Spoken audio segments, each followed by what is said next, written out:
शुक्लाम्बरधरं विष्णुं शशिवर्णं चतुर्भुजं प्रसन्नवदनं ध्यायेत् सर्वविघ्नोपशान्तये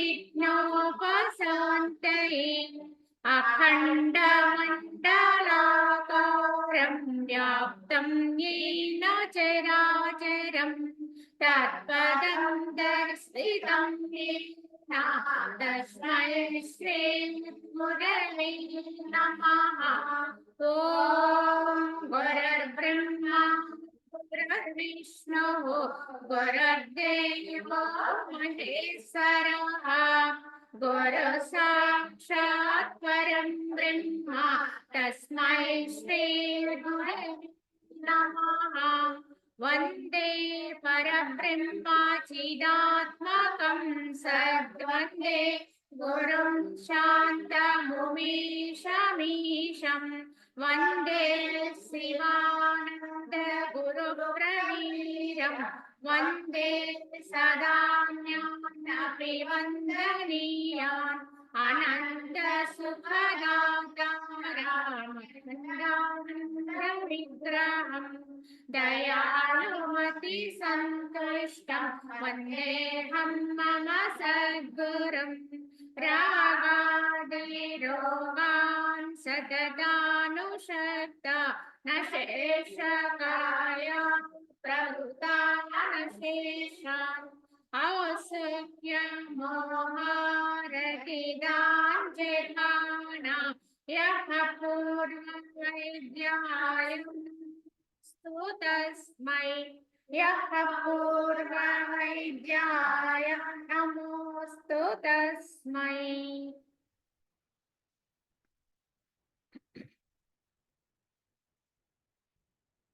ఓం శ్రీరామచంద్ర పరబ్రహ్మణే నమః. శ్రీ వశిష్ఠ గీత ఉత్పత్తి ప్రకరణము. ఈ ఉత్పత్తి ప్రకరణంలో మనకి ఇప్పుడు చివరిగా ఆత్మ జ్ఞానోపదేశము అనే దాని గురించి వశిష్ఠుల వారు చెప్పబోతున్నారు. ఏమంటున్నారంటే వశిష్ఠుల వారు సమస్త జీవుల యొక్క ఆ ఆత్మయే బ్రహ్మమని చెప్పబడుచున్నది. ఆ ఆత్మను ఎరింగినచో జగత్తంతయు ఎరగబడుతుంది. ముల్లోకములందును జ్ఞాని సాక్షి రూపమున సమస్తము తెలుసుకునివాడు. అంటే ముల్లోకములందు కూడా అందును కూడా ఈ యొక్క జ్ఞాత ఆ ఆత్మయే అగును అన్నారు ఇక్కడ. కావున ఇక్కడ ఆత్మ జ్ఞానోపదేశము అని చెబుతూ ఈ యొక్క సమస్త జీవుల యొక్క ఆత్మ కూడా బ్రహ్మమే. ఇదే విషయము పలుమార్లు ఒక్కాణించారు కనుక అందరిలో అన్నిటిలో ఉన్నది ఒకటే బ్రహ్మము అని. అయితే ఈ ఆత్మని అంటే ప్రతి వారిలోనూ అందరిలో ఉన్న ఈ బ్రహ్మమే నాయందు నీయందు ఉన్నది కనుక ఎవరిలో ఉన్నటువంటి బ్రహ్మమును వారు ఎరిగినచో అంటే అనుభవంగా తెలుసుకోగలిగితే సాక్షాత్కరించుకోగలిగితే వారికి జగత్తంతయు ఎరికే అన్నారు. వారికి తెలియడానిది కానీ ఎరుక కానిది కానీ ఏది ఉండదు. ఎందుకంటే ఉన్నది ఒక్కటే బ్రహ్మము, ఏకమై ఉన్నది. ఆ ఏకములో ఎక్కడ ఏది ఏమైనప్పటికీ కూడా అంతటికి అది స్పృహ కలుగుతుంది. ఒకే దేహములో ఎక్కడ ఏ స్పర్శ అయినా సరే అది మొత్తానికి ఎరుకవుతుందో అదే విధముగా ఈ యొక్క జగత్తు బ్రహ్మాండమంతయు కూడా నిండి ఉన్నది ఆత్మ ఒక్కటే కనుక అలా ఎవరైతే ఆత్మతత్వాన్ని అందుకుంటారో ఈ విశ్వములో అంటే ఈ బ్రహ్మాండమునందు ఎరుకు కానిది ఏది ఉండదండి. అన్నీ కూడా వారికి అనుభవమే. స్వతసిద్ధంగా వారికి సహసిద్ధంగా అది అనుభవం అవుతూనే ఉంటాయి. కావున జగత్తంతయు ఎరగబడుతున్నది. కావున అన్నింటికంటే కూడా గొప్ప స్థితి గొప్ప లాభము ఏమిటంటే ఆత్మలాభమే గొప్పది, ఆత్మస్థితియే గొప్పది. ఇంకా ఏది తెలుసుకున్నా కొంతవరకే, దానికి ఒక పరిమితి ఉంటుంది. కానీ ఆత్మస్థితి అపరిమితం, దీనికి అద్దు లేదు. కావున ఇది ఎక్కడికెక్కడ ఉంటుందనేది అసలు దీనికి అద్దంటూ ఒక ప్రత్యేకమైన విధానం లేదు కనుక ఇదే అన్నింటికంటే ఉత్తమోత్తమైన ఉత్కృష్టమైనటువంటి స్థితి. అయితే ఈ ముల్లోకములందును కూడా జ్ఞాత అంటే జ్ఞానము ద్వారా తెలుసుకోబడేదాన్ని జ్ఞాత. ఈ యొక్క ఈ ముల్లోకములందును కూడా జ్ఞానము ద్వారా తెలుసుకోబడేది జ్ఞేయమైతే తెలుసుకునేవాడు జ్ఞాతగా చెప్పబడతాడు. అయితే ఈ జ్ఞాత సాక్షి రూపమున సమస్తమును తెలుసుకునివాడే అవుతాడు. అంటే ఎలా తెలుసుకుంటాడు? కేవలం ఉంటాడంతే. నిశ్చల స్థితిలో ఈ జ్ఞాత నిశ్చలమై ఆత్మకు ఏ స్థితినైతే చెప్పబడుతుందో అదే స్థితిని అందుకుంటాడు. నిశ్చలమై సమమై ఉండగలిగేటువంటి స్థితి ఏదైతే ఉందో అటువంటి ఆత్మని అనుభవిస్తూ ఉంటాడు కనుక ఆ జ్ఞాతే ఆత్మ అవుతాడు. కావున అంతటినీ కూడా సాక్షి రూపముగా సమస్త జగత్తుని కూడా ఎరుకు కలిగి ఉంటాడు. అంతటా నిండి ఉన్నది తానై ఉంటాడు. ఒక తెర వలె ఉంటాడు చెప్పాలంటే. తెర మీద ఆడేటువంటి అనేకమైనటువంటి దృశ్యాలన్నీ సాగిపోతున్నప్పటికీ కూడా ఆ తెర మాత్రం ఒక్కటిగానే ఉంటుంది, ఏకమై ఉంటుంది. తన మీదే వచ్చిపోతున్నటువంటి దృశ్యాలన్నీ ఎరుక కలిగినే ఉంటుంది, కానీ దేనిని అంటదు. ఈ జ్ఞాత కూడా అలానే ఉంటాడు. జ్ఞానము ద్వారా తెలియదగిన దాని జ్ఞేయం అంటే తెలుసుకునేవాడిని జ్ఞాత అంటారు. కానీ ఈ మూడు విడివిడిగా కాకుండా ఎప్పుడైతే తన యొక్క వాస్తవమైన ఆత్మానుభూతి వస్తుందో అప్పుడు జ్ఞాత, జ్ఞానము, జ్ఞేయం అనే మూడు లేకుండా ఏకీకృతాన్ని పొందుతుంది ఈ స్థితి. అప్పుడే సమస్త బ్రహ్మాండము కూడా ఎరుకవుతుంది అని చెప్పడానికి కారణం. అయితే శాస్త్ర వ్యవహారము కొరకుగాను ఆ విశాల ఆకృతి గల పరమాత్మకు చిత్తని, బ్రహ్మమని, ఆత్మని మొన్నగు పేర్లను తత్వజ్ఞులు కల్పించారు. ఇంతకీ దానికి మనం పెట్టుకున్న పేర్లు ఏ పేరు పెట్టుకున్నా అది మాత్రము ఒక్కటే. దాన్ని మనం శక్తి అనొచ్చు, చిత్త అనొచ్చు, బ్రహ్మం అనొచ్చు, ఆత్మ అనొచ్చు, దేవుడు అనొచ్చు, ఏదైనా అనొచ్చు. కనుక ఈ శాస్త్ర వ్యవహారము కొరకు ఈ విశాలాకృతి కలిగినటువంటి పరమాత్మకే ఇన్ని పేర్లు పెట్టారు, మనకి వివరణ చేయటం కోసం.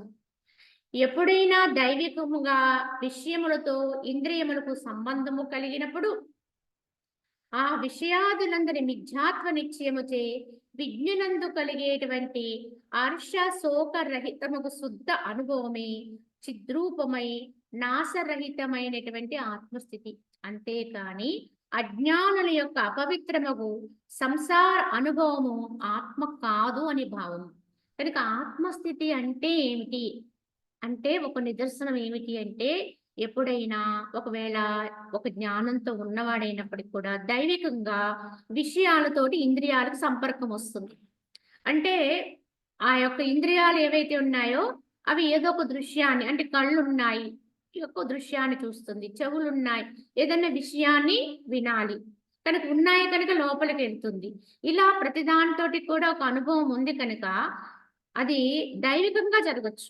ఆ ఇంద్రియాలకి విషయాలకి ఉండే సంబంధం, అలా సంబంధం కలిగినప్పుడు ఆ విషయాల నుంచి ఆ జ్ఞాని అయితే కనుక ఆ విషయాదులందరి మిథ్యాత్వ భావన చేత, అంటే ఎంత గొప్ప విషయం కావచ్చు, అందరూ ఆశ్చర్యపడే విషయం కావచ్చు, లేదా భయానకమైన విషయం కావచ్చు, భయానకమైన దృశ్యం కావచ్చు, ఏదైనా సరే ఒకవేళ ఇంద్రియాల ద్వారా ఆ విషయ సంపర్కం ఏర్పడిన ఆయా విషయాల వల్ల ఏమాత్రము కూడా ఆ విషయాల వల్ల వచ్చే హర్షాన్ని కానీ శోకాన్ని కానీ పొందకుండా ఉండేటువంటి శుద్ధమైన అనుభవం, అంటే ద్వంద్వాలు లేకుండా, అది ఎంత గొప్పదైనా అలానే చూస్తాడు, ఎంత అల్పమైన అలానే ఉంటాడు, అది భయానకమైన ఎంత మాత్రము భీతిల్లడు. కనుక ఈ విధమైన స్థితిలో శుద్ధ అనుభవం ఏదైతే సిద్ధిస్తుందో, ఎవరికైతే ఈ అనుభవం ఏమీ అనిపించని స్థితి, అంటే దేన్ని చూసినా, ఏది విన్నా, ఏది తిన్నా, ఏది స్పృశించినా లోపల మాత్రం ఏ అలజడి రాని స్థితి, కనుక ఏమీ అనిపించని స్థితి ఏదైతే ఉందో అట్టి అనుభవమని చిద్రూపమైన నాశరహితమైనటువంటి ఆత్మస్థితిగా గుర్తించాలి. ఇందుకీ మనకి ఆత్మస్థితి అలవడిందా, వచ్చిందా, మనం ఎంతవరకు ఉన్నాము అంటే మనల్ని మనం పరీక్షించుకోవాలి కూడా. ఇలాని మనము ఈ యొక్క భౌతిక విషయాలు విన్నప్పుడు ఎలా స్పందిస్తున్నాం, వీటిని తెలుసుకుంటున్నప్పుడు ఏ రకమైన స్పందనాలు కలిగి ఉంది అంటే వాటి ప్రలోభానికి లోనైన స్పందనతో ఉన్నాము అంటే పూర్తిగా మనసుతో ఉన్నాం అని అర్థం. ఆ మనసు పూర్తి మోహంలో ఉంది, మాయలో ఉంది అని అర్థం. కానీ ఏది విన్నా ఎలా ఉన్నా లోపల మాత్రం ఒకే రకమైన నిశ్చల స్థితి మనకు ఏర్పడుతుంది అంటే మనం ఆత్మకు చేరువలో ఉన్నామని అర్థం. ఆత్మస్థితి యొక్క అనుభవంలో ఉన్నామని గుర్తించుకోవాలి. ఇదే మన జ్ఞానానికి తార్కాణం అండి. కనుక మనం ఏ స్థితిలో ఉన్నామనేది ఇంకొకళ్ళు ఎవరో నిర్దేశించి చెప్పేది కాదు. మనకే అనుభవానికి రావాలి, అర్థం అవ్వాలి. ఇంకా ఇంకా నిశ్చలత్వంలోకి వెళ్ళాలి. ఆ విధంగా కాకుండా విన్న ప్రతి విషయానికి స్పందిస్తూ ఉన్నామనుకోండి, అదేదో గొప్పదిగా తీసుకుంటూ మనసు దాని గురించి వికారాలు పొందుతుంది అనుకోండి, అది అనాత్మ స్థితి, అజ్ఞాన స్థితి. కనుక ఎంతెంత మనము భేదము లేకుండా నిశ్చలంగా ఉండగలుగుతాము, ఏ వికారము లేకుండా మనసు బయటికి ఎలా ఉన్నా లోపల మాత్రం అదే శాంతి ఎవరిలో అయితే నిలుస్తుందో వారి ఆత్మానుభూతిలో ఉన్నట్టుగా లెక్క. బయట నుంచి ఏమైనా క్రోధపూర్వక వాక్యాలు వినొచ్చు, ఎవరో మనల్ని విమర్శ చేయొచ్చు, లేదా ఇంకేదన్నా అనొచ్చు, ఇంకెవరైనా మనతో కోపంగా ఉండొచ్చు, ఏదైనా చేయొచ్చు. కానీ లోపల మాత్రం ఈ నిశ్చలతో ఎవరికైతే చెడకుండా ఉంటుందో, నిలిచి ఉంటుందో వాడే ఆత్మానుభూతిలో ఉన్నట్టుగా గుర్తించుకోవాలి మనమే. ఆకాశం కంటేనూ కూడా మిక్కిలి స్వచ్ఛమైనటువంటి చిద్రూపాత్మ యొక్క లోపలని ఈ జగత్తంతా కూడా ప్రతిబింబించుచున్నది. కానీ అజ్ఞానముచే అయ్యది వేరుగా ఉన్నదాని వలె అగపడుచున్నది అన్నారు. ఇంతకీ జగత్తంతా ఎక్కడుందండి అంటే ఆకాశమే నిశ్చలం, అలాగే అది అది ఎలా ఉంటుంది, స్వచ్ఛంగా ఉంటుంది, శూన్యం, అందులో ఏది లేదు. కానీ ఆ ఆకాశము కంటే కూడా మిక్కిలి స్వచ్ఛమైనటువంటి ఆ చిద్రూపాత్మ స్థితి ఏదైతే ఉందో ఆ చిద్రూపాత్మ యొక్క లోపలని ఈ జగత్తంతా కూడా ప్రతిబింబిస్తుంది, యథార్థం కాదండి. ఎందుకంటే బింబానికి యథార్థతత్వం ఉంటుంది కానీ ప్రతిబింబానికి అది యథార్థము కాదు. ఏదైనా సరే మనకు ఒక ప్రతిబింబం కనిపిస్తుంది, అద్దంలో బొమ్మ కనిపిస్తుందంటే ఆ బొమ్మ నిజం కాదు అని చెప్తాం, యథార్థం కాదు. అలాగే ఈ జగత్తంతా కూడా బ్రహ్మమునకు ప్రతిబింబం అండి. ఇది బ్రహ్మమే అంటే ఆత్మ, భగవంతుడు. కనుక పరమాత్మకి ప్రతిబింబమే జగత్ అండి. కానీ ప్రతిబింబం కనుక లక్షణాలు మారిపోయాయండి. ఎప్పుడూ ప్రతిబింబానికి బింబానికి మార్పు కనిపిస్తుంది. బింబమునకు ఏదైతే కూడా ప్రతిబింబానికి అది ఎడమైపోయింది, అంటే పూర్తి విరుద్ధమైగా ఉండేది. కుడి ఎడమైతే మొత్తం మారిపోతుందండి. అలాగే పరమాత్మ యొక్క తత్వానికి జగత్ యొక్క తత్వం పూర్తి విరుద్ధంగా ఉంది. ఎందుకుంది అంటే ఇది ప్రతిబింబము, అది బింబము. కానీ ఎంత ప్రతిబింబం అయినప్పటికీ కూడా ప్రతిబింబానికి విరుద్ధమైన లక్షణాలు ఉన్నప్పటికీ గుణాలు ఉన్నప్పటికీ కూడా ఆ ప్రతిబింబంలో ఉన్నది కూడా ఆత్మే. ఎందుకంటే నా బొమ్మలో నేనే ఉంటాను కనుక అద్దంలో కనిపించే బొమ్మ నాదై ఉంది కనుక అలాగే భగవంతునికి ప్రతిబింబమైన ఈ జగత్తులో కూడా పరమాత్మే ఉన్నారు, భగవంతుని యొక్క తత్వమే నిండి ఉంటుంది. కనుక ఇదంతా కూడా అలా ప్రతిబింబిస్తుంది జగత్తంతా దాని లోపలని.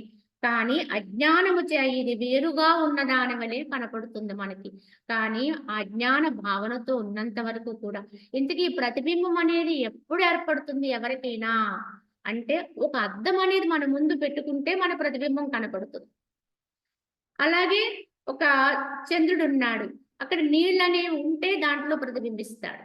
అంటే ఏదో ఒక పదార్థం దానికి ఆసరాగా ఉంటేనే అది ప్రతిబింబిస్తుంది. అలాగే ఇక్కడ భగవంతునికి జగత్తు ప్రతిబింబంగా వచ్చింది. కానీ ఎందులో ప్రతిబింబిస్తుంది? ఇక్కడ అర్థం ఏమిటండి అంటే మనసే అర్థం అండి. ఈ మనస్సు అనే అర్థం ఎప్పుడైతే ఉందో అప్పుడు ఇది ప్రతిబింబిస్తుంది. ఆ అర్థం తీసేసామనుకోండి, మనసు అనే అర్థం లేదనుకోండి, ప్రతిబింబం కూడా లయమైపోతుంది. ఎందులో లయమైపోతుంది అంటే బింబములో లయమైపోతుంది. దేని యొక్క ప్రతిబింబం దాంట్లోనే కలిసిపోతుంది. కనుకనే ఇక్కడ చేయవలసిందల్లా మధ్యలో ఉన్న అద్దము లాంటి మనసుని నిరోధించటం, దాన్ని లయం చేయటం, దాన్ని ప్రత్యేకంగా దానికి ఉనికి లేకుండా చేయటం, ఇదే ప్రయత్నం అండి. అంతే తప్ప భగవంతుని పొందడానికి ప్రయత్నించవలసిన అవసరం లేదు, లేని జగత్తుని పనిగట్టుకుని హతం చేయవలసిన అవసరము లేదు. మధ్యలో ఉన్న అద్దం తీసేస్తే చాలు, ఆ మనస్సు అనేది లేకుండా పుట్టకుండా ఉండగలిగితే చాలు, అది రహితం చేసుకోగలిగితే చాలు, ఉన్నదున్నట్టుగా సుస్పష్టమైపోతుంది. ఓ రామచంద్ర, దేహమే లేనివాడువును నిర్వికల్ప చిదాకారుడువు అగు నీకు లజ్జ భయశోకాదులచే మోహం ఎట్లు కలిగింది అని చెప్పి శ్రీరామచంద్రుని అడిగినట్లుగా సాధకుడిని ప్రశ్నిస్తున్నారు ఇక్కడ.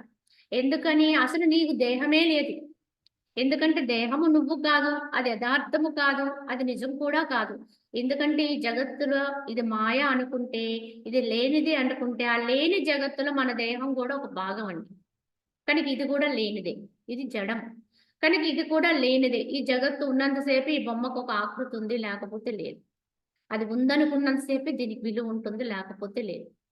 కావున ఆ దేహమే లేనప్పుడు, ఆ దేహమే లేని నువ్వెవరివి? చిదాత్మవు. కనుక అటువంటి చిదాకారుడమైన నీకు మళ్ళా ఈ లజ్జ ఏమిటి, భయం ఏమిటి, శోకం ఏమిటి, ఇవన్నీ ఎందుకు వస్తున్నాయి?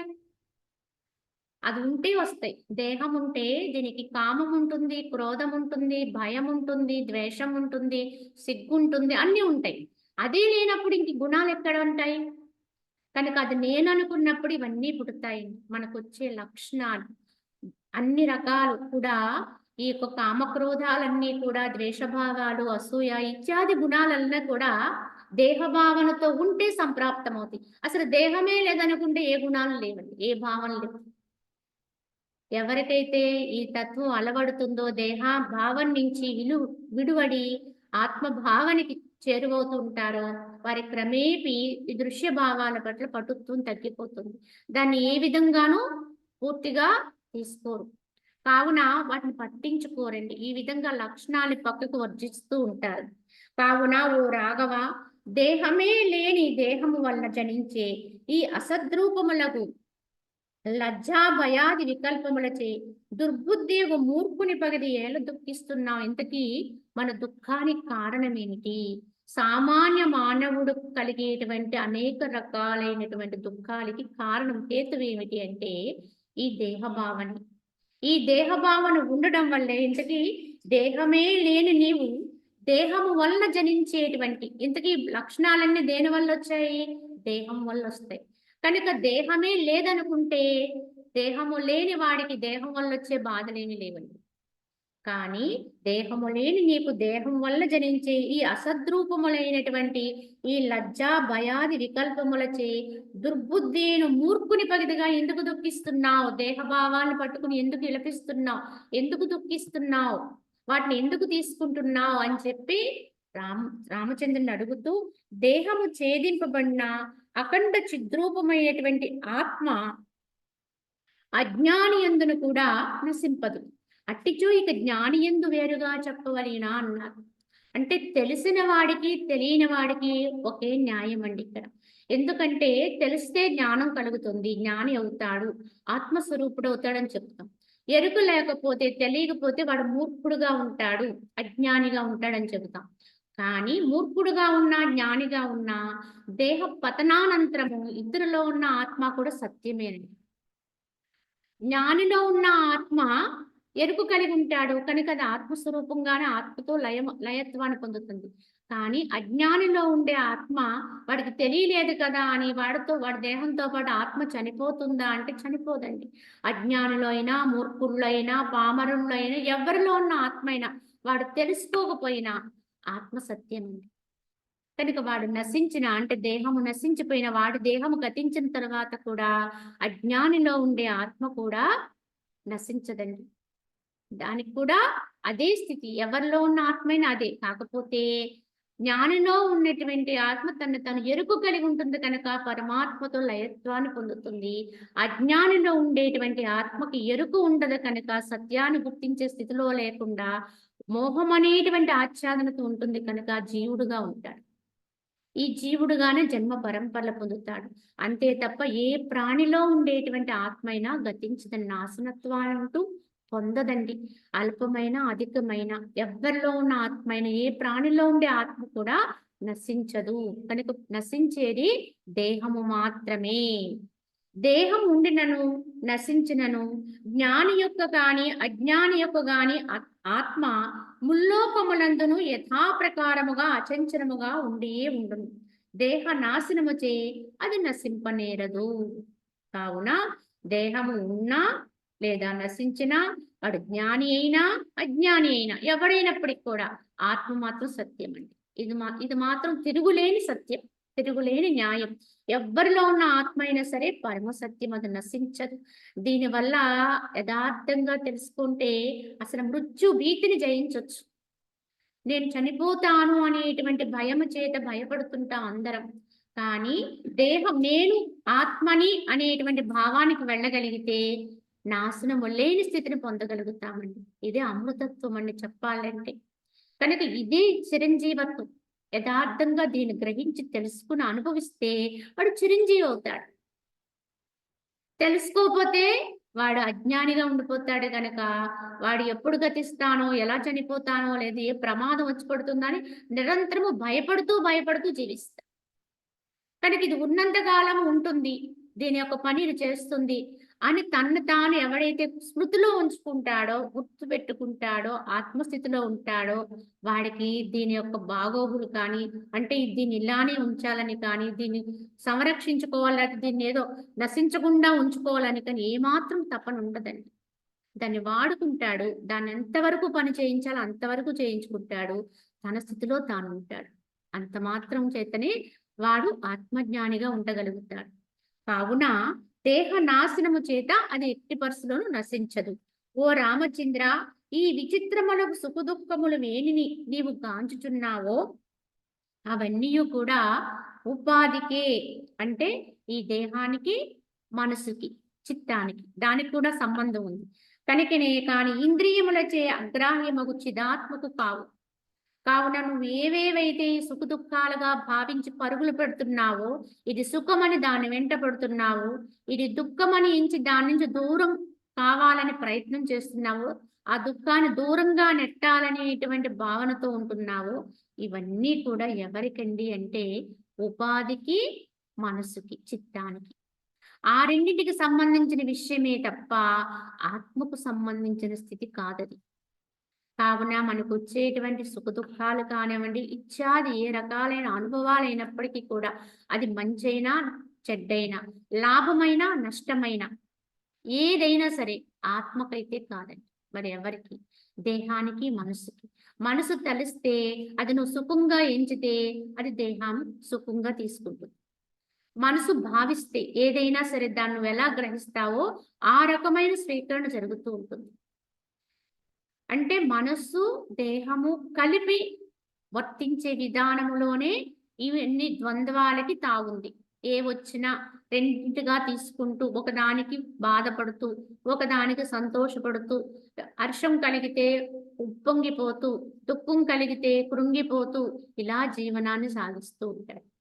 చివరికి యథార్థంగా ఇది ఏదీ కాని స్థితి ఏదైతే ఉందో అదిగానే వాడు దేహాన్ని వదిలి వెళ్ళిపోతాడు. ఇంతకాలము ఏదైతే నాదనుకుని వీటి కోసం రాకులాడి, వాటి కోసమే భ్రమించి, వాటి కోసమే తిరిగాడి ఇందులో ఉన్నామో, వాటన్నిటినీ వాటితో పాటుగా, అంటే దేహంతో పాటుగా ఇక్కడే విడిచిపెట్టేసి, కానీ మనసు మాత్రం వస్తుందండి వాసనగా. కనుక వాటి యొక్క వాసన తీసుకుని వస్తుంది. అవన్నీ ఇక్కడ వదిలేస్తాడు. కానీ ఎలా అయితే గాలి తావిని తీసుకెళ్తుంది, ఎందుకంటే ఏదైనా ఒక పుష్పము అక్కడే రాలి పడిపోయినా, అక్కడే ఉండిపోయినా దాని యొక్క వాసన మాత్రము గాలి దూరం తీసుకెళ్తుంది ఎక్కడికో. అలాగే ఈ దేహం పడిపోయినప్పుడు ఈ దేహములో ఉండేటువంటి సంస్కారాలు ఏవైతే ఉంటాయో వాటిని తావిగా మనసు తీసుకెళ్తుంది, కానీ మిగతా అన్ని ఇక్కడే పడిపోతుంది. సంబంధము లేని వాటిగా అయిపోతుంది. ఇంతవరకు మనం ఎంత వీటి కోసం కృషి చేశామో అవన్నీ తక్షణమే మనకి కించిత్తు పనికిరానివిగా అయిపోతుంది, మనకి కానిగా అయిపోతుంది. ఆ రోజున మనం చేయగలిగింది ఏముండదు. కానీ ఇవన్నీ ఉండగానే ఎవడైతే ఇవన్నీ నేను కాదు, నేను ఆత్మనే అనే పరమసత్యాన్ని గుర్తు పెట్టుకుంటాడో, స్మృతిలో పెట్టుకుంటాడో, ఎప్పుడు ఆ ఎరుకులోనే ఉంటాడో, అప్పుడు వీటి యందు సమత్వ స్థితితో ఉంటాడు. ఎప్పుడు పరాయి సొత్తుని వాడుకుంటే ఎలా వాడుకుంటామో అలాగే వాడుకుంటాడు. ఎందుకంటే ఇదేది నాది కాదు, నేను కాదు, నేనైనా ఆత్మని కాదు, కేవలం ఉందంటే ఈ సృష్టి. కనుక ఉంది కనుక దాంట్లోకి వచ్చాం. ఈ పాత్ర కూడా మనం వాడుకోవడానికి అనువుగా ఒక రూపాన్ని మనకి ఇచ్చారు. కనుక ఆ రూపాన్ని ధరించి ఆ రూపంతో ఆ యొక్క మాయా జగత్తులో ఉండేటువంటి వస్తువుల్ని అప్పటికప్పుడు లీలగా వాటితోటి వాడుకుంటూ ఆడుకుంటూ ఉంటాడు తప్ప ఏది నిజమనేటువంటి భ్రమలోకి పడడండి వాడు. దేన్ని నమ్మడు, దేని విషయంలోనూ కూడా చొచ్చుకుపోడు. కనుక అంటే అంటనట్టుగా, చూసి చూడనట్టుగానే వర్తిస్తాడు. ఈ విధానంలో జ్ఞానం కలిగిన వారి విధానం ఇలానే ఉంటుంది. కావున ఈ విధంగా ఇది అగ్రాహ్యమైనటువంటి చిదాత్మకైతే కాదు. మనోమార్గము కంటేను అతీతమై ఉండుటచే ఏది అసత్తువై, ఏది అవస్తువై శూన్యముగా ఉంటుందో అట్టి చైతన్యము సుఖములచే కాని దుఃఖములచే కాని ఎట్లు ప్రభావితం కాగలదు అని అడిగారు. ఇది ఎటువంటిదండి అంటే, ఈ యొక్క చైతన్యం అనేటువంటి సత్తు ఎటువంటిదండి అంటే మనోమార్గము కంటే కూడా అతీతమై ఉంది. అంటే మనసు ద్వారా ఏమన్నా పట్టుకుందామా అంటే మనసుకు కూడా అందనిది దొరికినది అండి. ఎందుకంటే మనస్సు కూడా మనసు కంటే కూడా అతీతమైనది. అంటే దాని తర్వాతే మనసు పుట్టింది తప్ప దాంట్లోంచి మనసు వచ్చింది కానీ మనసులోంచి అది రాదు. కనుక మనసు ఏ రకంగా ఊహించి దాన్ని తెలుసుకోగలుగుతుంది? కనుక అది సంభవం కాదు. మనసుతో కూడా అది దాన్ని పొందడం అనేది అది మనకి సంభవించదండి ఎవరికైనా. మనసుతో ఆలోచించి, మనసుతో ఊహించి, మనసుతో ప్రయత్నించినంత వరకు కూడా అది మనకి అలాగ తెలిసి తెలియనట్టుగా, అయ్యి అవ్వనట్టుగా అలా ఉండిపోతుంది తప్ప అనుభవం అయితే సిద్ధించదండి ఎంతవరకు. ఈ మనసు యొక్క ఊహలు కానీ, దీని యొక్క కల్పనలు కానీ ఏది సత్యం కూడా కాదు. ఆత్మానుభూతి అంటే ఇలా ఉంటుందేమో, అలా ఉంటుందేమో, అదేమో, ఇదేమో కొంతవరకు మనసుతో మనం భావన చేస్తాం. ఎవరెవరో చెప్పిన విషయాల్ని, మహనీయుల యొక్క వాక్యాల్ని, సద్గ్రంథాల యొక్క పఠనం ద్వారా కొంతవరకు అవగాహన వచ్చి ఇలా ఇలా అనుకుంటాం. కానీ యథార్థమైతే అనుభవం ఇది కాదండి. కనుక ఆ మనసు ఎప్పుడైతే ఇక నాకేదీ తెలియదన్నట్టుగా అది అణుగిపోతుందో, లేకుండా అయిపోతుందో, అది దాసోహం అయిపోతుందో, తను అర్పణ చేసుకుంటుందో, అప్పుడు ఆత్మస్థితి అనేది యథార్థ అనుభవం. అదేమిటనేది స్వయములోని అనుభవం అవుతుంది. ఇదే యథార్థముగా శరణాగతి అంటే. శరణాగతి అంటే తన్ను తాను అర్పణ చేసుకోవడం పరిపూర్ణంగా. ఎవరిని అంటే మనస్సుని అర్పణ చేయటం. నేను ఇంక లేను అన్నట్టుగా అయిపోతే, మనసు అనేది ఎప్పుడైతే లేదు అన్నట్టుగా తను అర్పించేసుకుంటుందో అది నిరహంకార స్థితి. ఈ శరణాగతి ద్వారా మాత్రమే నేను లభిస్తాను అన్నాడు భగవంతుడు. ఎవరైతే నన్ను శరణ వేడతారో వారి యోగక్షేమాలు నేనే వహిస్తాను అన్నారు. అంటే అర్థం ఏంటి? ఎవడైతే మనసుని పూర్ణముగా అర్పణ చేసేస్తారో, ఇంకా మనసు లేని స్థితిలో, వారి నిర్ణయాలు లేని స్థితిలో ఉంటారో, అప్పుడు వారి యోగక్షేమం యొక్క వహామ్యహం బాధ్యత. అంటే వారికి ఏమి కలగాలో అది కలిగిస్తాడు. ఆ కలిగిన దాని క్షేమం రక్షిస్తాడు. ఎందుకంటే యోగం యొక్క ప్రక్రియలో యోగ స్థితి ఏర్పడడము ఒక లాభం అయితే, చెప్పాలంటే దాన్ని సంరక్షించుకోవడం అంతకంటే రెండెత్తులు పని. ఎందుకంటే దొరికినట్టే దొరికి అందకుండా అయిపోతుంది ఈ స్థితి కూడా, ఈ అనుభవ స్థితి కూడా. ఎప్పుడో ప్రయత్నం చేయగా సిద్ధిస్తుంది అనుకుంటాం, సిద్ధించింది అనుకుంటాం. నాకు సిద్ధించింది అనే భావన రాగానే పడిపోతుంది. నేను పలానా వ్యక్తిని కనుక, నేను పలానా నాకు ఇది అవగాహనకు వచ్చింది, ఈ స్థితి అనుభవానికి వచ్చింది అన్నట్టుగా దేహానికి దాన్ని వర్తింపచేసావో అది రహితమైపోతుంది, జారిపోతుంది. కావున అక్కడ కూడా ఆ స్థితిని అందుకుంటూ కూడా నాకు నేను అనేటువంటి ఈ దేహభావాన్ని రానివ్వకుండా, ఎప్పుడైతే మనస్సు అనేది లేవకుండా జాగ్రత్త పడతామో అప్పుడు మాత్రమే దాని క్షేమం అండి. అందుకే కలగటం అనేది ఒక ఎత్తైతే రక్షణ అనేది దానికి రెండంతులు ఫలం అండి. కనుక నీకు యోగక్షేమం వహామ్యహం, ఈ రెండింటి యందు నీకు చింత వద్దు. నువ్వు లేకుండా ఉండంతే. నువ్వు పడిపోతే అంటే మనసు పడిపోతే, లేకపోతే ఏమి రావాలో అది వస్తుంది. వచ్చిన దాన్ని రక్షించేది కూడా నాదే. కనుక ఇంక నువ్వు దాని గురించి ఆలోచనే వద్దు.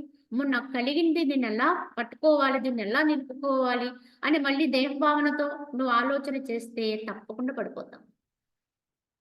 కావున ఏ యొక్క అనుభవం వచ్చినా ఆ అనుభవంతోటే అనుభవమే నువ్వై స్వీకరించాలి తప్ప దేహస్థితికి దిగజారకూడదు.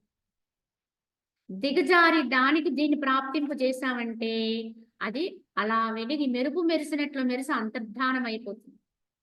అందుకే నీకు వచ్చినటువంటి అనుభూతుల్ని ఎవ్వరికి బహిర్గతం చెయ్యొద్దు అంటే కారణం ఏమిటంటే, చేశావు అంటే దేహభావనతోటే చేస్తావు. ఎందుకంటే ఆత్మభావనతో ఉన్నావనుకోండి అక్కడ చెప్పడానికి నువ్వు లేవు. కనుక దాన్ని వ్యక్తం చేయటానికి అది ఎవరికి కలిగింది?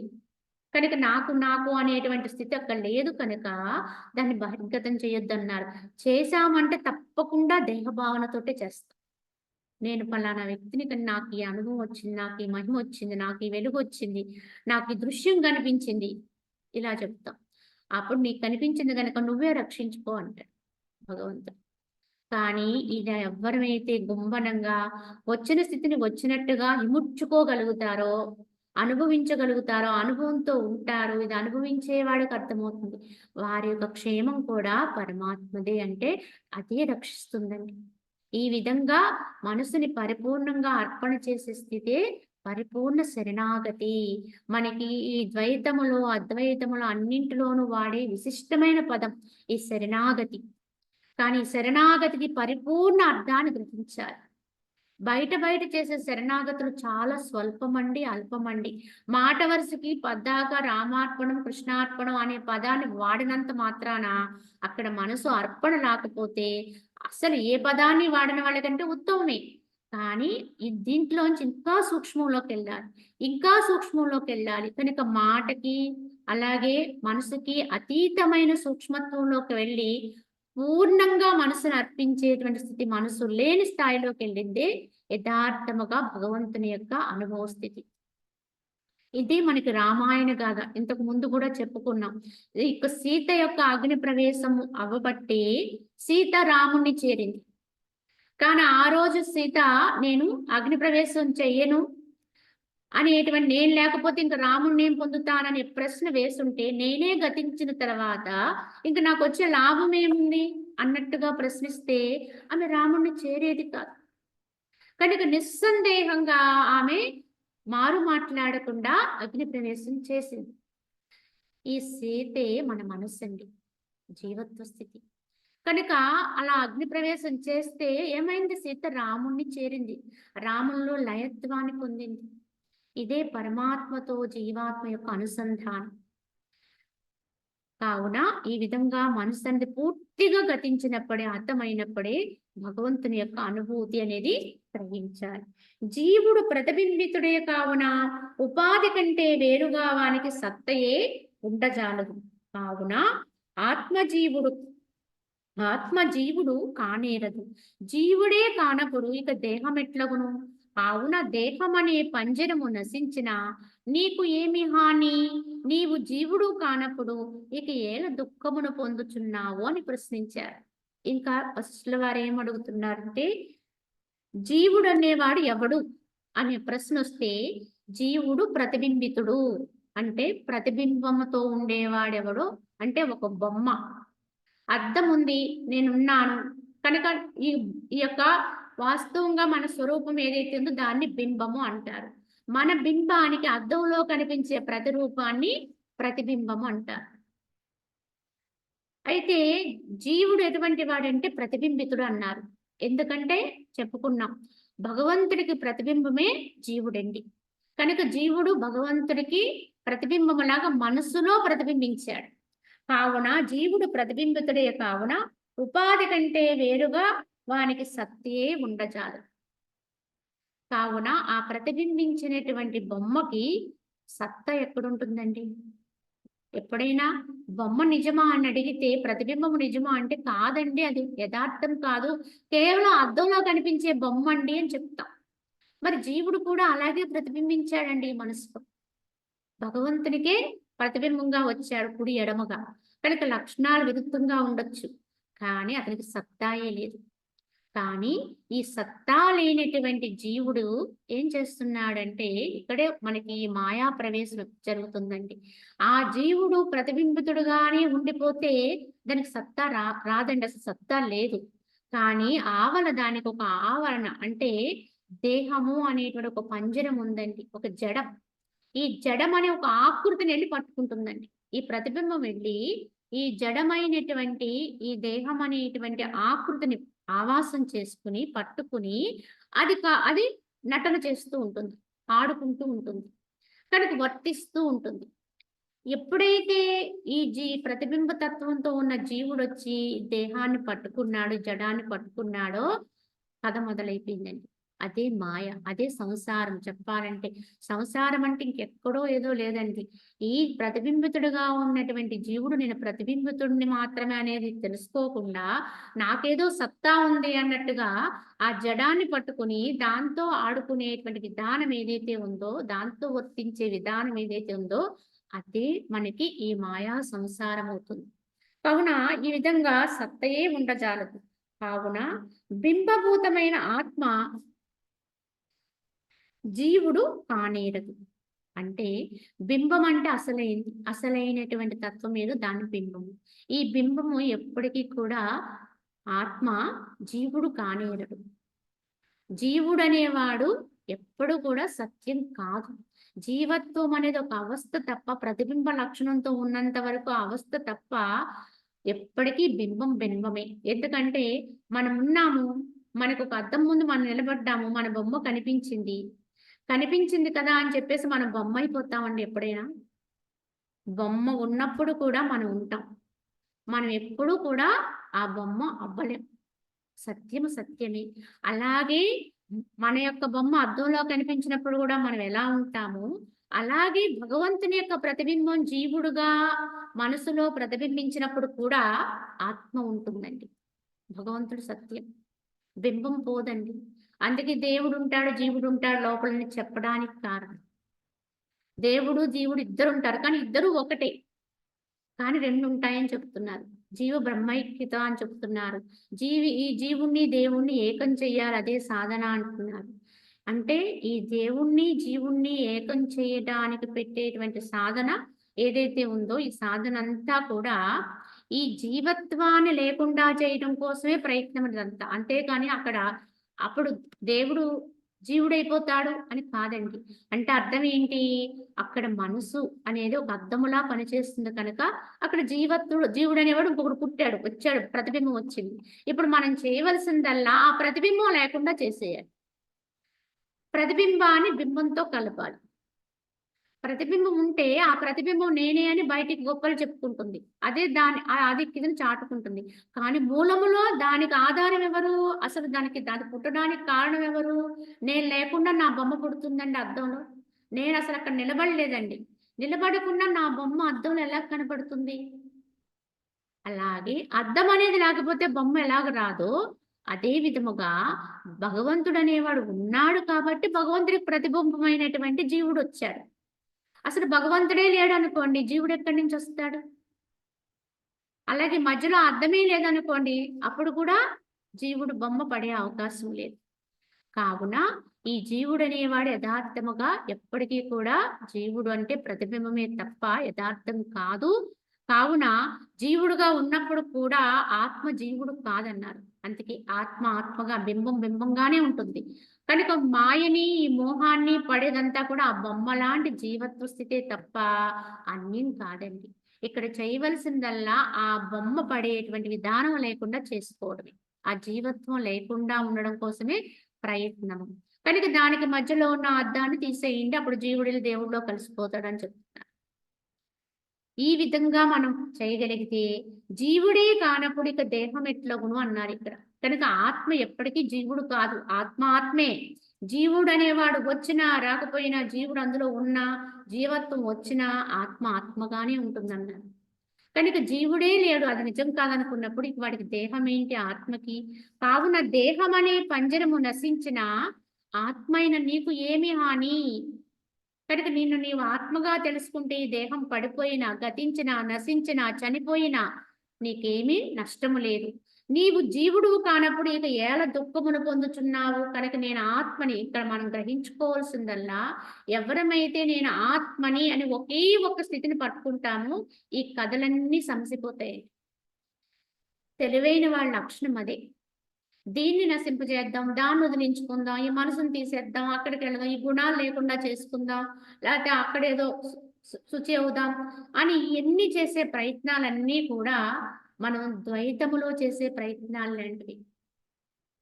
పరుగులు పెడుతూ ఉంటాం. ఏదేదో చేయాలనుకుంటాం. ఎక్కడెక్కడికో పోవాలనుకుంటాం. ఇవన్నీ ప్రయత్నాలు కూడా అసలు తత్వాన్ని తెలుసుకోవడానికి ఎన్ని తిరిగినా, ఎంత దూరం పోయినా, ఎన్ని విషయాలు గ్రహించినా, ఎన్ని గ్రంథాలు చదివినా అందుకే గ్రంథాలు కూడా పడిపోతాయి కొంతకాలానికి. గ్రంథాలనేవి మనకు తోడు కొంతవరకే.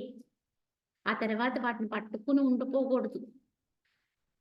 వాటితోటే ఉండిపోతే ఎప్పుడు వాటితోటే ఉండిపోతాం. కనుక వాటిని ఆలంబనగా చేసుకుని కొంత దూరం మాత్రమే. ఆ తర్వాత స్వయములో నీకు నువ్వయ్యే ప్రయత్నమే జరగాలి. కావున ఇవన్నీ కూడా బయట జరిగే విషయాలు.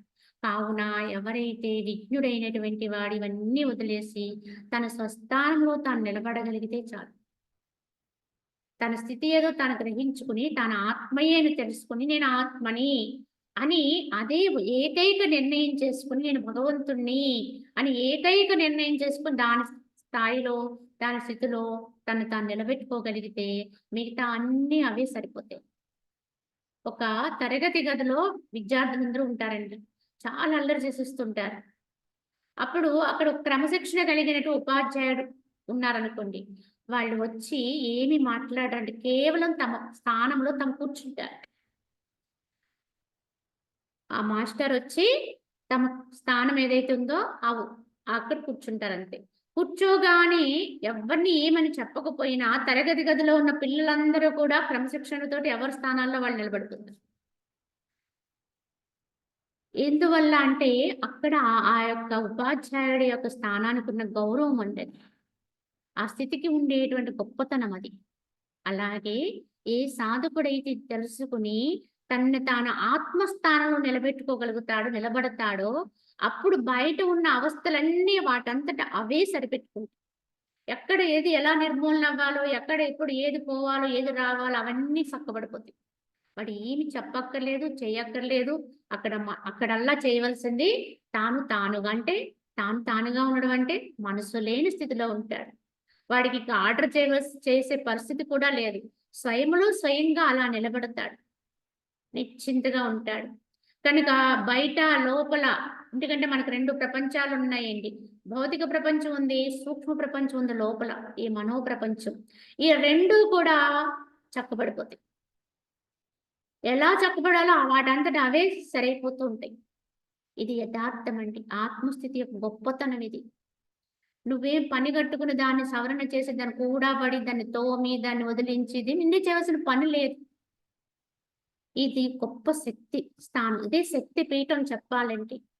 ఈ పీఠాన్ని అలంకరిస్తే అన్ని కూడా వారి యొక్క దాసోహం అవుతాయి. ఏమి కావాలో అవి వచ్చి చేరుతాయి. ఏమి వలదో అవి వారి నుంచి దూరమై విడిచి వెళ్ళిపోతాయి. కనుక ఆ విధమైనటువంటి విధానమే యథార్థమండి. తన స్వస్థానంలో తాను నిలబడగలిగితే వాడు భగవంతుడే అవుతాడు. కావున నీవు జీవుడు కానప్పుడు ఇంకెందుకు ఏడుస్తున్నావు? కావున ఓ రామచంద్ర, నీవు సత్యముగు ఆత్మనే భావన చేయము కానీ అసత్యమే మోహరూపమైనటువంటి ఈ జీవుడు, దేహము, జగత్తు, దృశ్యము ఇత్యాది ఎందుకు భావిస్తున్నావు? ఇవన్నిటితో నీకు పనేముంది? ఇదంతా చరిత్ర, జీవ చరిత్ర. ఇది ఎంత తెలుసుకోవడం కొరకే తప్ప యథార్థంగా వాటిని పట్టుకుంటే దాని నుంచి ఎప్పటికీ బయటపడదు. ఈ మాయ ఇది ఎలా పుట్టింది? ఎప్పుడు పుట్టింది? ఎందుకు పుట్టింది? ఎవరు పుట్టించారు? దీన్ని ఎలా నడిపిస్తున్నారు? దీని నుంచి ఏం చేయాలి? ఎన్ని ప్రశ్నలు వేసుకుని వాటి సమాధానం వెతుకుతూ ఇందులోనే వెతుక్కుంటూ ఉన్నామనుకోండి, ఎప్పటికీ మనకి దారి దొరకదండి. ఎలానూ వచ్చింది. కొంతవరకు నువ్వు లోపలికి నెట్టబడే వరకు ఇవి అవసరం. ఎందుకంటే మన లోపలికి మనం వెళ్ళాలంటే ముందు వీటి కోసం కొంత అవగాహన రావాలి. ఇవి లేని వాటి గురించి లేవు అనేటువంటి విధానం మనకు తెలియాలి కనుక శాస్త్రం అవసరం. మహనీయుల యొక్క సాంగత్యం అవసరం. కొంతలో కొంత వీటి నుంచి వదిలించుకుని లోపలికి మనసు వెళ్ళాలి సూక్ష్మంలోకి. ఆ వెళ్ళే వరకు మాత్రం ఇవి ఆలంబనండి. కానీ వెళ్ళిన తర్వాత లోపలికి వెళ్ళిన తర్వాత సూక్ష్మంలోకి వెళ్ళిన తర్వాత నేను ఆత్మనై ఉన్నాననేటువంటి యథార్థమైనటువంటి ఆత్మానుభూతి ఆ స్థితిలో స్థిరంగా అంటే ఎన్ని రకాల అంటే ప్రళయ వాయువులు వీసినప్పటికీ కూడా కదలకుండా అంటే బయట ఒక పెద్ద పర్వతం ఉంది. దానికి గాళ్ళు అనేక వచ్చి వీస్తూ ఉన్నా సరే ఆ పర్వతం చలించదు, ఊగదు. ఏమాత్రము చలిని ఎలా అయితే నిలబడిపోద్దో, అలాగే ఈ యొక్క భౌతికం నుంచి కానీ, లోపల సూక్ష్మ ప్రపంచంలోంచి కానీ ఎన్నో అలజడులు వచ్చి మీద పడిన ఎన్ని చేసినా, ఎవరైతే తమ స్థానాన్ని తాము వదలకుండా స్థిరంగా, గట్టిగా, నిశ్చయంగా, ఎందుకంటే ఈ నిశ్చయం అయిపోవాలండి. ఈ నిశ్చయం అయిపోయిన వాడికి మళ్ళీ పక్క చూపులు చూసేటువంటి అవసరం రాదు. దేనికి వెరవడు. కనుక తన స్వస్థానం తాను ఏదైతే ఉందో కనుక దీనికి మించింది లేదు అనే ఒక దృఢమైన నిశ్చయం ఏర్పడిపోతుంది. కనుక ఏ విధంగానూ కూడా చెల్లించడండి. ఇది స్థిరమైనటువంటి స్థితప్రజ్ఞ లక్షణం అండి. అంటే ప్రజ్ఞ యందు స్థితం పొందిన వాడే స్థితప్రజ్ఞుడవుతాడు. ఈ విధముగా స్థితమైనటువంటి ప్రజ్ఞ కలిగి దాని యందు నిశ్చయమైపోతే ఇంక వాడికి ఈ జగత్తు, విషయాలు, ఈ కథలు ఇవన్నీ అవసరం లేదు. ఎంతకాలం చెప్పుకుంటామండి? ఎంతకాలం వీటి గురించి వర్ణించుకుంటాం? ఈ మాయా ప్రపంచం గురించి ఎంతకాలం వర్ణిస్తే సరిపోతుంది? దీనికి తుదెక్కడో తెలీదు, మొదలెక్కడో తెలియదు. ఎలా పుడుతుందో తెలీదు, ఎప్పుడు పుడుతుందో తెలీదు. అలా విజృంభిస్తూనే ఉంటుంది. దాన్ని వర్ణిస్తే మాత్రం మనకు ప్రయోజనం ఏంటి చెప్పండి? ఉపయోగం ఏంటి చెప్పండి? కనుక అన్నీ వదిలి ఎన్ని తెలుసుకున్నామో అన్నీ అక్కడ చెప్పాలంటే ఓ పక్కన వేసి తగలబెట్టేసి మనంతట మనం హాయిగా నిశ్చయంగా ఏది కాదు లేదని నిశ్చయంగా ఆత్మీయందు స్థితత్వంగా ఉండిపోగలిగితే చాలు. ఇదే మనకి భగవద్గీతలో చెప్పినటువంటి శ్లోకం. యదాతే మోహకల్యం బుద్ధిర్యతి తరిష్యతి తదా గంతాస నిర్వేదం శ్రోతవ్యస్య శ్రుతస్య చ. అంటే విన్నది, తెలుసుకున్నది, పొందినది, నువ్వు ఇంతవరకు చేసిన సాధనలు అన్నీ కూడా అక్కడ పడిపోతాయి. మనం ఇంతవరకు ఎన్ని పరుగులు పెట్టామో ఆ పరుగులాటలు అన్నీ ఆగిపోతాయి. ఏముండదు ఇంకా అక్కడ. ఒకే నిశ్చయం. కానీ దీని యందు స్థిరపడడం అనేది చాలా ముఖ్యం. ఈ స్థిరపడే వరకు వాటి ఆలంబన కొంతవరకు పెట్టుకుని ఆ సూక్ష్మంలోకి వెళ్ళాలండి. ఇంకా సూక్ష్మంలోకి అంటే సూక్ష్మంలోకి వెళ్ళాలి అంటే ఏమవ్వాలి అంటే చిక్కిపోవాలి, సన్నబడాలి. ఇంకా అంటే ఎంత సన్నని దారిలోకి వెళ్ళాలంటే అంత సన్నగా ఎలా తయారైపోవాలో అలాగే ఎవరు తయారవ్వాలంటే ఈ మనస్సుని ఇంకా సూక్ష్మంలోకి ఇంకా లోపలికి నువ్వు పిని పెట్టినట్టుగా ఎంత సన్న చేస్తావు అది అప్పుడు రహితమవుతుంది. కనుక లోపలికి చొచ్చుకుపోయే కొలది యథార్థంగా మన యొక్క ఆత్మస్థితి మనకు అనుభూతికి వస్తుంది. దాని యందు నిశ్చలమైపోతూ ఉంటారు. అప్పుడు ఈ కథలేమి ఉండవు ఇంకా. ఇన్ని విధానాలు లేవు. కావున ఈ జీవుడు, దేహము, జగదారు దృశ్య భావాల్ని భావింపకు. నిర్మలమై పూర్ణ బ్రహ్మ భావనచే నిత్యతృప్తుడు ఒకటచే ఇచ్చారహితమైనటి ఆత్మకిక ఏ కోరిక ఉండగలదు? ఏ కోరిక ఉండదు. ఆత్మన్యేవాత్మనా తుష్ట స్థితప్రజ్ఞస్తదోచ్యతే. ఆత్మలో ఆత్మయే ఉంటాడు కనుక ఆ స్థితప్రజ్ఞుడు అక్కడ స్థిరంగా ఉంటాడు.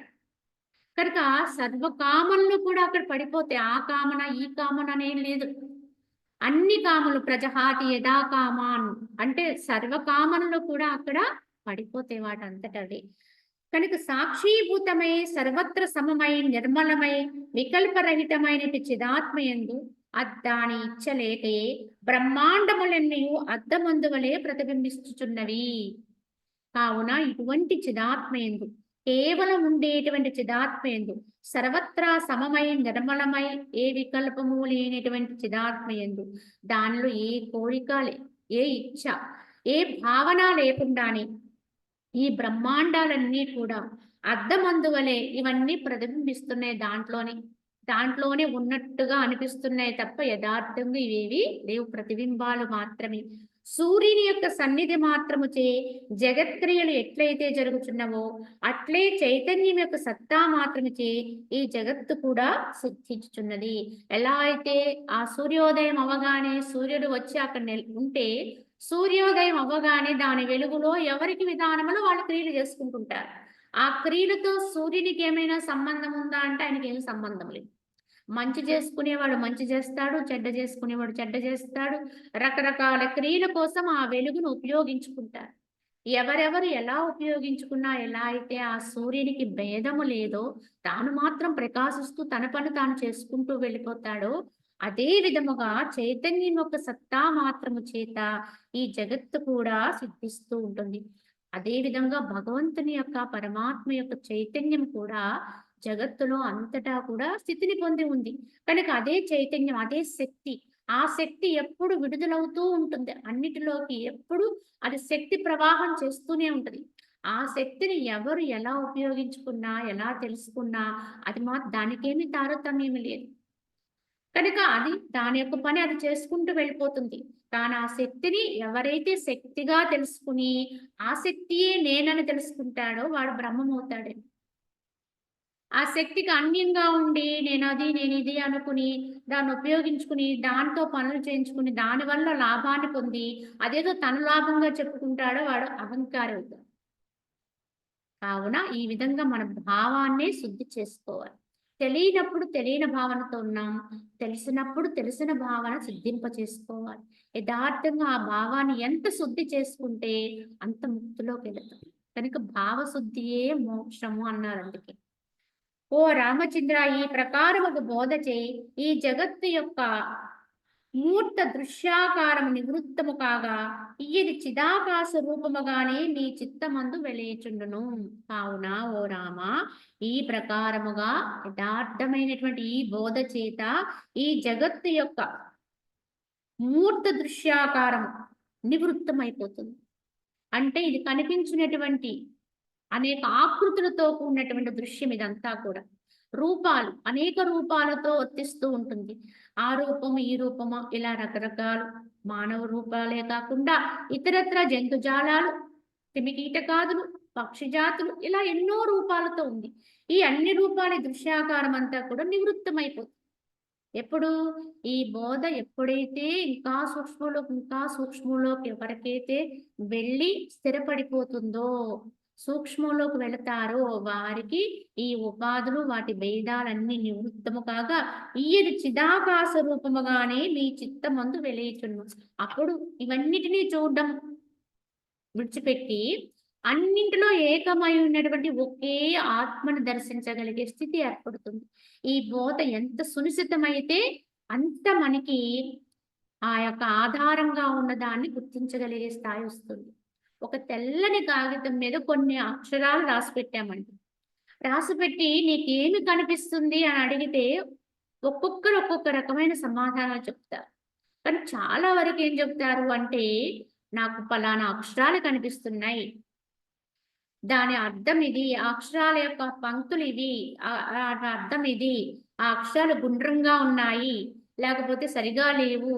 లేకపోతే అది పలానా రంగు ఇంకుతో రాశారు. ఇవన్నీ చెప్తాం. ఇంకా దానికి ఎన్నెన్నో వర్ణనలు చేస్తాం. అలా ఉంది, ఇలా ఉంది, ఇలా ఉంది. ఇందుకే వాటి మీద కనిపించే వాటినే చూస్తూ ఉంటాం. ఇది సామాన్య దృష్టి అండి. కానీ ఎవడో ఒకడు చెప్తారండి. ఏం కనిపిస్తుంది అంటే, ఒక తెల్లని కాగితం చూస్తారు వాళ్ళు. దాని మీద అక్షరాలు చూడరండి. కనుక దానికి ఆధారంగా ఈ అక్షరాలన్నిటికీ ఇన్ని రకాల గుణాలతోటి, వర్ణనలతోటి చెప్పి అక్షరాలన్నిటికీ కూడా ఆధారంగా ఉన్నటువంటి ఆ తెల్లని కాగితాన్ని దర్శిస్తారు. కనుక ఏం చూస్తున్నామంటే వాడు తెల్లని కాగితం చూస్తున్నానని చెప్పగలిగిన వాడు ఎవడో వాడు ఆధారాన్ని చూడగలిగిన వాడు. దృష్టి భేదం అండి ఇది. వాడు చూసింది అదే, వీరు చూసింది అదే. కానీ వీరికి అన్నీ కనిపించినయి, ఎన్నో కనిపించినయి, దృశ్యాలొచ్చినియి, గుణాలొచ్చినియి. కానీ ఎవరో ఒకరికి దాని సూక్ష్మంలోకెళ్ళి ఆధారాన్ని చూశాడు. ఈ అక్షరాలన్నీ అలా నిలబడ్డానికి కారణము ఎక్కడ రాశారు ఇవన్నీ? తెల్ల కాగితం మీదే. ఇవేమీ లేకపోతే అక్షరం ఉన్న చోట కూడా ఏముంది? కాగితమే ఉంది. అక్షరాలు లేని చోట అక్షరాల మధ్యలో ఉన్న ఖాళీల్లో ఏముంది? కాగితమే ఉంది. అవి ఉన్న చోట అక్కడ కాగితమే. అవి అసలు లేని చోట అక్కడ కాగితమే. కనుక ఉన్నదేమిటి? ఒకే తెల్లని పేపర్ అండి, తెల్లని కాగితం అండి అని చెప్తారు. ఎందువల్ల అంటే వారి దృష్టి అది, వీరి దృష్టి ఇది. మనం కూడా జగత్తుని అలాగే చూస్తున్నాం. ఈ జగత్తుని మనం వీక్షిస్తున్నప్పుడు సామాన్యుడికైతే అనేక రూపాలు కనిపిస్తాయి, రకాలు కనిపిస్తాయి, భేదాలు కనిపిస్తాయి, వాటి నామాలు చూస్తాము. వాటి మధ్యన ఉన్న తారతమ్యాలు, అవి అందంగా ఉన్నాయా, అందం విహీనంగా ఉన్నాయా, అవి విలువైనవా, విలువలేనివా, గొప్పవా, లేకపోతే అల్పమా, ఇలా అన్ని చూస్తాం. వీటినే చూస్తున్నాం. కానీ ఇవన్నీ ఒకే కాగితం మీద వేసిన బొమ్మలండి. ఈ విశ్వమంతా కూడా ఆ చైతన్యం మీద చిత్రించినటువంటి చిత్రపటం ఇదంతా కూడా. ఈ చిత్రపటంలో ఇన్ని దృశ్యాలున్నా దానికి వెనకాల ఆధారము అక్కడ ఎలా అయితే అక్షరాలకి ఒకే కాగితం ఉందో ఈ అన్నిటికీ ఆధారం ఒకే విశ్వాత్మ, ఒకే చైతన్యం. కాకపోతే అక్కడ తెల్లని కాగితానికి చైతన్యం లేకపోవచ్చు, కానీ ఈ తెల్లని కాగితానికి మాత్రం, అంటే అన్ని దేని మీదైతే ఇవన్నీ ప్రస్ఫుటిస్తున్నాయో దానికి మాత్రం చైతన్యం అనేది పరమ చైతన్యం. కనుక అది ఎప్పుడు శక్తివంతమై శక్తి విడుదల చేస్తూ శక్తియే తానై ఉంటుంది. కనుక ఈ వచ్చినటువంటి ఈ రకాలు ఆకృతులన్నీ కూడా ఆ శక్తితోటి కదులుతూ ఉన్నాయి, నడుస్తూ ఉన్నాయి, పనిచేస్తూ ఉన్నాయి. అన్ని కూడా దాని వల్లే జరుగుతున్నాయి. కానీ వీటికి మధ్యలో నేను చేస్తున్నా, నా వల్ల అనేటువంటి భావన ఎప్పుడైతే వచ్చేసిందో అది అహంకార స్థితి, అజ్ఞానపు స్థితి అయిపోయింది. అప్పుడు జీవుడు వచ్చేసాడు, మనసు వచ్చేసిందని వచ్చేస్తాయి. కానీ ఎవరైతే ఆ శక్తిని శక్తిగా గుర్తించి ఆధారాన్ని ఆధారంగా చూడగలుగుతారో, అన్నిటి కనుక దేన్ని చూసినా ఆ వెనకాలన్నిటికీ మూలంగా ఏదైతే పనిచేస్తుందో దాన్ని మాత్రమే దర్శించగలుగుతూ ఉంటారో ఆ దృష్టి సత్య దృష్టి, యథార్థ దృష్టి. ఈ దృష్టినే మనం అవలంబించాలి. కావున సంకల్పము లెస్సగా క్షయించుటచే ఈ చిత్తము క్షయింప సంసార మోహము మంచు విలీనమైపోతుంది. అత్తెర శరత్కాల నేటించ ఆకాశము నిర్మలముగా భాషించినట్లు ఏకమై జన్మాదిరహితమై ఆద్యమై అనంతమైనటువంటి చిన్మాత్రము అంతఃకరణ స్వచ్ఛముగా భాషిస్తుందని చెప్పారు. కావున ఈ విధముగా ఎవరైతే ప్రయత్నంతో సంకల్పాలు, ఎందుకంటే ఈ స్థితిని అందుకోవాలంటే చేయవలసిన ప్రయత్నం వల్ల సంకల్ప రాహిత్యాన్ని పొందడం, ఆలోచన లేకుండా ఉండే స్థితిని అందుకోవడం, మనసు నుంచి ఎన్ని భావాలు మనం పరంపరలు పుట్టిస్తున్నామో అవన్నీ మన మాయలోకి లాగుతున్నాయి. కావున వాటన్నిటిని ఎవరైతే నిలుపుదల చేయగలుగుతుంటారో, సంకల్పము లెస్సగా క్షయించుచి చిత్తము నశింప. అలా నశించాలి అంటే ముందు ఆలోచించడానికి అక్కడ ఏమీ లేదు, చెత్త కుప్పలు తప్ప అన్నట్టుగా మనకు భావన రావాలండి ఈ జగత్తు విషయాల పట్ల. కనుక వాటి కోసం ఎన్ని ఆలోచన చేస్తాం, ఎంతకాలం చేస్తాం, ఎందుకు వెళ్ళాలి, నిస్సారమైన వాటి గురించి ఎందుకు తప్పించాలి, ఎందుకు తలపోయాలి అనేటువంటి ఒక వైరాగ్య భావన పుడితే అప్పుడు ఇది నిలుస్తుందండి. అది పుట్టకపోతే ఆలోచన చేయకుండా ఉండు అంటే ఇది ఉండదండి. కావున అలాగ నిలుపుదల చేసి చిత్తము నశింప సంసార మోహమంతా కూడా మంచు కరిగినట్టు కరిగిపోతుంది. అప్పుడు ఎలా అయితే మంచుగడ్డ రహితమైపోతుందో కరుగుతుందో అలా మోహమంతా పడిపోతుంది. అత్తరి శరత్కాల నేటించి ఆకాశం నిర్మలముగా అయినట్లుగా ఏకమై జన్మాది రహితమైనటువంటి అనంతమైనటువంటి చిన్మాత్రం ఏదైతే ఉందో అది అంతఃకరణ స్వచ్ఛముగా భాషిస్తుంది, ప్రత్యక్షంగా అనుభవానికి వస్తుంది. ఎప్పుడో కాదు, ఇప్పుడే. ఎప్పుడు మనం ఈ స్థితిని అందుకుంటామో అప్పుడు ఇప్పుడే ఇక్కడే ఈ అనుభవాన్ని పొందొచ్చు. కనుక నువ్వు చేసిన పుణ్యకర్మలే కాదు, దాన ధర్మాలే కాదు, వాటికి తర్వాత ఎప్పుడో ఫలితాలు వస్తాయని మనం అనుకుంటాం. కానీ ఆ ఫలితాలన్నీ మళ్ళీ ఈ మాయా జగత్తులోనే అనుభవించాలి. కానీ ఇది అలా తర్వాత వచ్చేటువంటి ఫలితాలుగా చెప్పబడలేదండి ఆత్మానుభూతి. నువ్వు ఎప్పుడు ఈ స్థితిని పొందితే అప్పుడే అక్కడే అనుభవిస్తావు ప్రత్యక్షంగా. ఇందులో మళ్ళీ ఇంకొకళ్ళు ఎవరో నీకు సాక్షి, లేకపోతే ఇంకొకళ్ళు ఎవరు ఉదాహరణ అవసరం లేదు, నీకు నువ్వే ఉదాహరణ. ఇది గ్రహించుకోవాలి. ఇంత ప్రత్యక్షంగా వచ్చేటువంటి ఫలాన్ని వదిలిపెట్టి మనం పరోక్షంగా ఉండే వాటి కోసం పరుగులు పెడుతున్నాం. ఎప్పుడో వస్తుంది, ఏదో అవుతుంది అనుకునేటువంటి భావాల కోసం పరుగులు పెడుతున్నాం. అదంతా కూడా మాయామోహాలతో నిండిందే తప్ప యథార్థమైతే కాదు. కనుక ఎప్పుడు నువ్వు ఇక్కడ స్థితం పడగలుగుతావు, స్థితం అవ్వగలుగుతావు, నిశ్చలం కాగలుగుతావో అప్పుడే నీకు ఈ ఫలం అందుతుంది అని చెప్పి శ్రీ వశిష్ఠుల వారి విధంగా ఉత్పత్తి ప్రకరణం అనే దాంట్లో మనకి అనేకమైనటువంటి విధానాల్లో జ్ఞానబోధ చేస్తూ ఇది శ్రీ వాల్మీకి మోక్షోపాయే శ్రీ వశిష్ఠ గీతాయాం ఉత్పత్తి ప్రకరణే దృశ్య దోష పరిహారో నామ షష్టోధ్యాయ సమాప్త. హరి ఓం తత్సత్ అని చెప్పి ఈ ఉత్పత్తి ప్రకరణాన్ని ముగించారండి. రేపటి నుంచి మనకి 4వదైనటువంటి ఈ యొక్క వశిష్ఠ గీతలో ఉండేటువంటి 4వ ప్రకరణంగా చెప్పబడుతున్నటువంటి స్థితి ప్రకరణం గురించి చెప్తారు. మనకి 6 ప్రకరణాలు ఉంటాయి, అందులో ఇది స్థితి ప్రకరణం అనేది 4వదండి. తర్వాత ఉపశమన ప్రకరణం ఉంటుంది, తర్వాత మనకి అదే మనకి మోక్ష సాధన అంటే ఆ యొక్క నిర్వాణ ప్రకరణం అని చెప్తారు. నిర్వాణ సుఖం అంటే ఏంటో, ఆనందం అంటే ఏంటో దాన్ని వర్ణిస్తారు. ఈ విధంగా వశిష్ఠ గీత మనకు చెప్పబడుతుంది. 4వ ప్రకరణలో అడుగు పెట్టబోతున్నాం. హరి ఓం తత్సత్. మిగతాది రేపు చెప్పుకుందాం. ఓం